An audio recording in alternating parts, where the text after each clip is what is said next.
dear viewers. So today we are going to practice the sound of V and W together and we are going to understand कि क्या difference होता है V के sound में और W के sound में, क्योंकि ये दोनों ही sound होते हैं एक जैसे।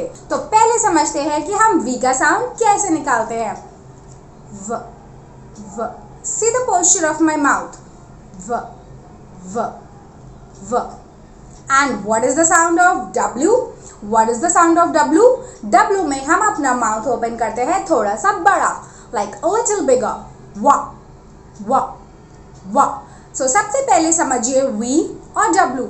V, V, V, V, V, V. W, wa, wa, wa.